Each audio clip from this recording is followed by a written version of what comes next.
Hi friends, welcome back to my little world YouTube channel. ഇന്ന് നമ്മൾ ഇവിടെ ഉണ്ടാക്കാൻ പോകുന്നത് പുളിയിട്ട് വെച്ച കണവ തോരനാണ്. വീഡിയോയിലേക്ക് പോകുന്നതിന് മുമ്പായി ഇതുവരെ നമ്മുടെ ചാനൽ ആരെങ്കിലും സബ്സ്ക്രൈബ് ചെയ്യാതെ ഉണ്ടെങ്കിൽ ഒന്ന് സബ്സ്ക്രൈബ് ചെയ്ത് തൊട്ടടുത്തുള്ള ബെൽ ഐക്കൺ കൂടി ഒന്ന് ക്ലിക്ക് ചെയ്യണം. എങ്കിൽ മാത്രമേ ഞാൻ ഇടുന്ന വീഡിയോസിന്റെ നോട്ടിഫിക്കേഷൻ നിങ്ങൾക്ക് കൃത്യമായി ലഭിക്കുകയുള്ളൂ. അപ്പോൾ ഇനി നമുക്ക് വീഡിയോയിലേക്ക് കടക്കാം.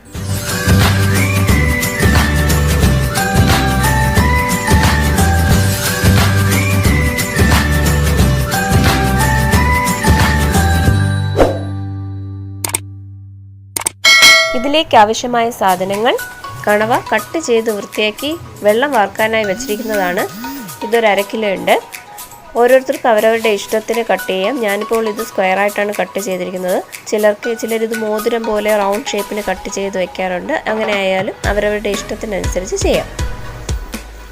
മുളക് പൊടി, മഞ്ഞൾപ്പൊടി, ഉപ്പ്, ചെറിയ ഉള്ളി, തേങ്ങാപ്പീര, ഒരു നെല്ലിക്ക വലിപ്പത്തിൽ പുളി, കുറച്ച് ജീരകം, 3 ചെറിയ കഷ്ണം ഇഞ്ചി, 6-7 ചെറിയ അല്ലി വെളുത്തുള്ളി. കടു താളിക്കാനായിട്ടുള്ള സാധനങ്ങൾ: വെളിച്ചെണ്ണ, കടുക്, 4 വറ്റൽമുളക്, കുറച്ച് കറിവേപ്പില. ഇഞ്ചിയും വെളുത്തുള്ളിയും നമുക്ക് മിക്സിയിൽ ഒന്ന് ചതച്ചെടുക്കാം. അതിനുശേഷം കണവയും മഞ്ഞൾപ്പൊടിയും ഉപ്പും ചതച്ച ഇഞ്ചിയും വെളുത്തുള്ളിയും ചേർത്ത് നന്നായി മിക്സ് ചെയ്ത് വേവിക്കാനായി സ്റ്റൗവിലേക്ക് വയ്ക്കാം. കണവ വേകുന്ന സമയം കൊണ്ട് നമുക്ക് അരപ്പ് തയ്യാറാക്കാം. 2 മുറി തേങ്ങാപ്പീരയിലേക്ക് 1/4 ടീസ്പൂൺ ജീരകവും 1/4 ടീസ്പൂൺ മഞ്ഞളും 2 ടീസ്പൂൺ മുളക് പൊടിയും ചേർത്ത് നന്നായി മിക്സ് ചെയ്തെടുക്കണം. കണവ വേകാനായി വെച്ചിട്ട് 10 മിനിറ്റ് ആയിട്ടുണ്ട്.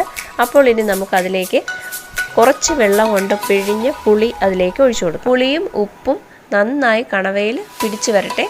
അതിലേക്കായി നമുക്ക് കുറച്ച് സമയം അടച്ചു വെച്ച് വേവിക്കാം. ചൂട് പാനിലേക്ക് വെളിച്ചെണ്ണ ഒഴിച്ചു കൊടുക്കാം. കടുകിടാം, വറ്റൽമുളക്, കറിവേപ്പില. 1/4 കിലോ ചെറിയ ഉള്ളി നീളത്തിലരിഞ്ഞത് ഇതിലേക്കിട്ട് ഉപ്പും ചേർത്ത് നന്നായി വഴറ്റിയെടുക്കാം. ഉള്ളി ആവശ്യത്തിന് വഴണ്ട് വന്നിട്ടുണ്ട്. ഇതിലേക്ക് നേരത്തെ മിക്സ് ചെയ്ത് വെച്ചിരിക്കുന്ന കൂട്ടിട്ട് മൂപ്പിച്ചെടുക്കാം. കണവ വേവാനായി ഒരല്പം പോലും വെള്ളം ഇതിൽ ഒഴിച്ചിട്ടില്ല. കണവയിൽ നിന്ന് ഊറി വന്ന വെള്ളത്തിലാണ് ഇത് വേവുന്നത്. വെള്ളം കൂടുതലാണെങ്കിൽ അടപ്പ് തുറന്ന് വറ്റിച്ചതിന് ശേഷം മാത്രം കൂട്ടിട്ട് മൂപ്പിച്ചെടുക്കുക.